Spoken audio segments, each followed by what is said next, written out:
Halo semuanya, jumpa lagi di YouTube channel Mikrotik Indonesia. Akhir-akhir ini kami banyak menemui masalah mengenai serangan brute force. Jadi, kali ini kita akan membahas bagaimana cara kita bisa mengatasi serangan brute force ini. Penasaran bagaimana detail dan cara konfigurasinya? Simak terus video ini sampai akhir, dan bagi teman-teman yang belum subscribe, silahkan klik tombol subscribe terlebih dahulu dan nyalakan tombol loncengnya agar selalu mendapatkan update notifikasi terbaru dari channel kami.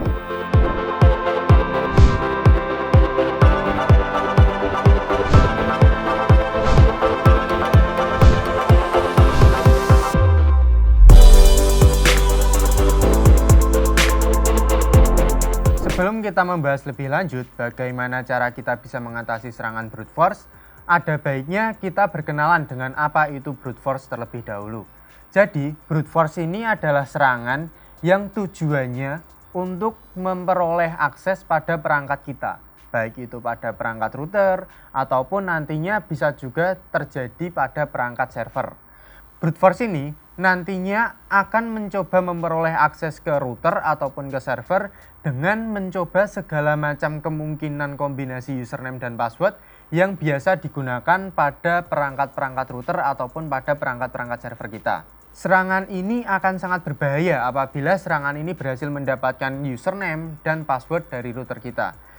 Walaupun berbahaya, serangan ini bukan berarti tidak bisa kita cegah. Nah, untuk mencegah serangan brute force ini ada beberapa cara yang bisa kita gunakan. Pertama, gunakan kombinasi username dan password yang unik, kalau bisa seunik-uniknya. Dengan menggunakan kombinasi username dan password yang unik, tentunya si penyerang ini akan kesulitan untuk mendapatkan kombinasi username dan password yang kita gunakan. Kedua, matikan servis-servis yang tidak kita gunakan. Misalnya nih, kita hanya melakukan akses ke router kita dengan menggunakan SSH dan Winbox. Akan lebih aman apabila servis-servis lain yang tidak kita gunakan, seperti www atau telnet, itu kita disable saja.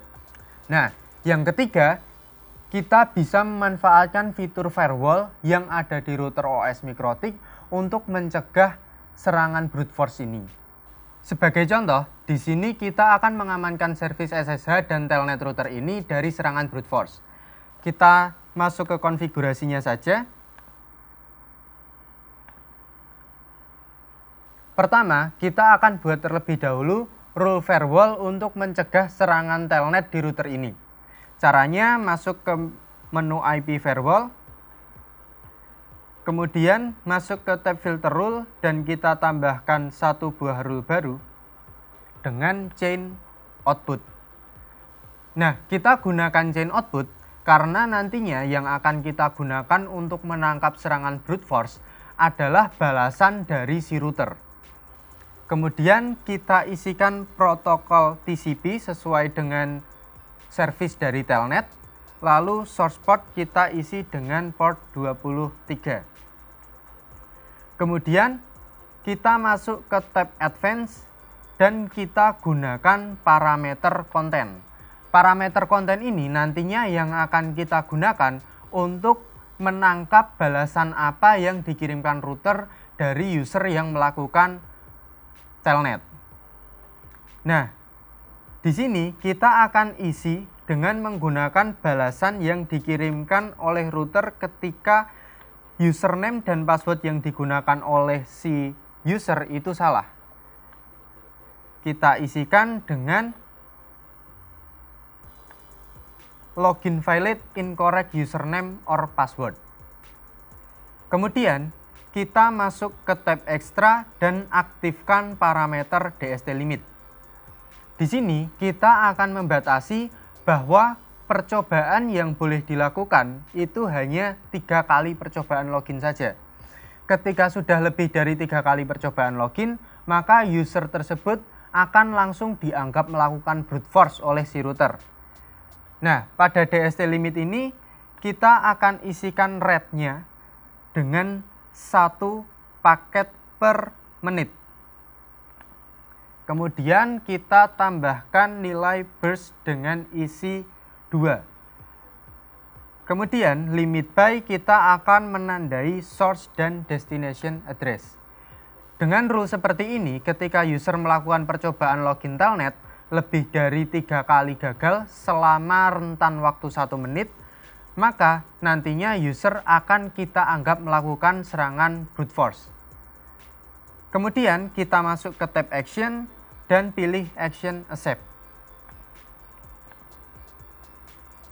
Setelah rule ini berhasil kita buat, kita perlu membuat satu buah rule lagi untuk menambahkan IP address dari pelaku brute force ke dalam sebuah address list. Caranya, kita add lagi satu buah rule dengan chain output protokol TCP source port 23.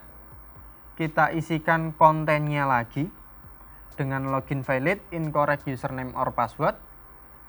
Lalu selanjutnya masuk ke tab action dan pilih action add destination to address list. Nah, di sini IP dari pelaku brute force akan kita masukkan ke dalam address list blacklist. Sehingga pada parameter address list kita isi dengan blacklist. Nah, nantinya IP dari pelaku brute force ini akan kita blacklist selama 10 hari. Yang berarti pada parameter timeout kita harus isikan 10D 0 jam, 0 menit, 00 detik. Kita apply lalu kemudian kita OK. Nah, setelah kita berhasil membuat rule untuk menambahkan pelaku brute force ke dalam sebuah address list blacklist, sekarang kita perlu membuat satu buah rule lagi untuk memblokir telnet dari IP address yang terdapat di address list blacklist. Caranya kita tambahkan rule baru dengan action input. Kemudian kita isikan protokol TCP dan destination port 23. Masuk ke tab advance dan gunakan source address list blacklist. Kemudian kita masuk ke tab action dan isikan action drop.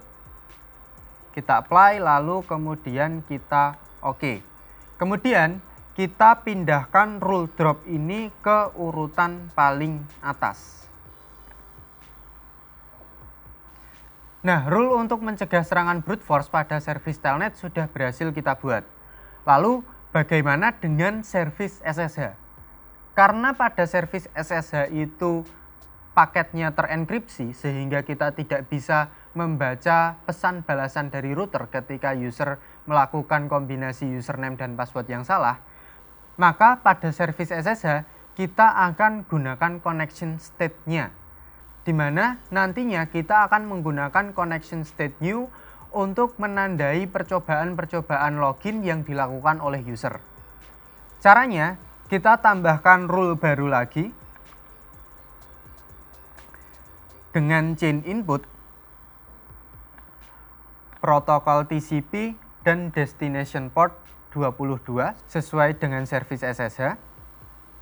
Lalu kemudian kita aktifkan parameter connection state dengan mencentang new.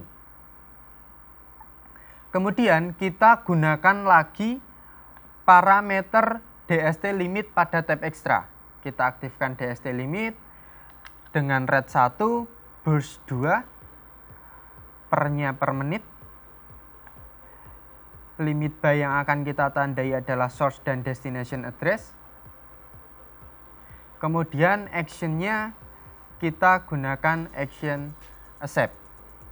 Klik apply lalu kemudian kita klik OK. Kemudian sama dengan rule untuk mencegah brute force di service telnet tadi. Di sini kita juga harus menambahkan satu buah rule lagi untuk menambahkan pelaku brute force ke dalam sebuah address list blacklist. Caranya sama, kita tambahkan satu buah rule lagi dengan chain input, protokol TCP dan destination port 22, connection state new, kemudian masuk ke tab action dan pilih action add source to address list. Kita masukkan ke dalam address list blacklist juga. dengan waktu timeout 10D, 0 jam, 0 menit, dan 0 detik. Kita klik apply, lalu kemudian kita klik OK.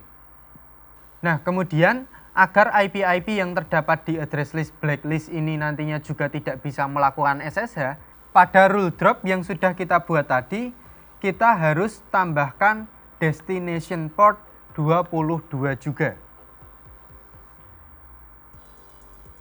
Kita apply, lalu kemudian kita klik OK. Nah, sampai di sini pembuatan rule untuk mencegah brute force pada servis SSH dan telnet di router kita sudah berhasil kita lakukan. Sekarang kita akan coba lakukan pengujian dengan melakukan brute force ke router kita. Di sini kita akan coba gunakan tool encrack untuk melakukan pengujian. Kita tulis encrack. Usernya yang akan kita gunakan admin, kemudian passwordnya nanti kita akan menggunakan daftar password pas.txt. Kemudian kita tulis IP dari si router 192.168.2.1 dan port telnet yaitu port 23. Kita jalankan brute force-nya. Nah, di sini terlihat ketika brute force kita lakukan, pada rule-rule pencegahan brute force telnet kita, counternya sudah berjalan. Dari counter drop, lalu counter add IP address ke dalam sebuah address list sudah berjalan. Jika kita cek ke dalam address list, IP address dari laptop yang kita gunakan untuk brute force juga sudah ditambahkan ke dalam address list blacklist. Yang berarti rule pencegahan brute force pada servis telnet kita sudah berhasil berjalan dengan baik.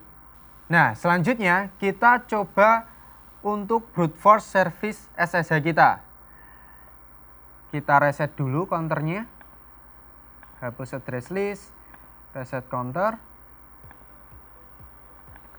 Kemudian kita coba brute force pada servis SSH kita. Caranya sama, kita akan menggunakan encrack, tapi di sini port yang digunakan adalah port 22. Kita jalankan.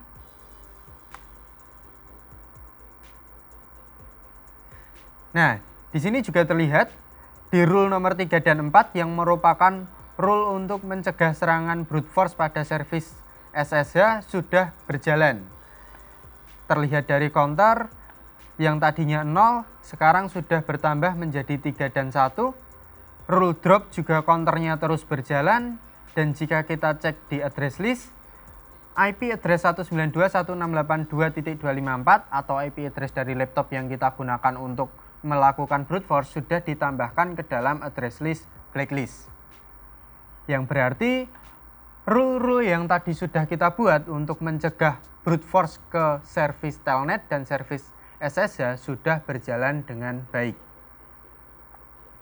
Nah, kesimpulannya untuk mencegah brute force di router kita, cara yang pertama bisa kita lakukan adalah menggunakan kombinasi username dan password seunik-uniknya. Lalu kemudian cara yang kedua adalah kita disable service-service yang tidak kita gunakan. Yang terakhir, kita bisa menggunakan fitur firewall yang sudah disediakan oleh router OS Mikrotik seperti yang tadi sudah kita jelaskan di video ini. Terima kasih sudah menyaksikan video ini sampai akhir. Jangan lupa klik tombol like dan share agar video ini lebih bermanfaat bagi pengguna Mikrotik lainnya. Serta jika ada pertanyaan, silahkan tinggalkan di kolom komentar.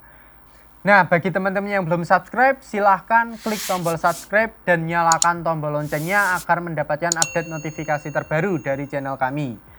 Terima kasih sudah menonton, sampai jumpa di video tutorial Mikrotik selanjutnya.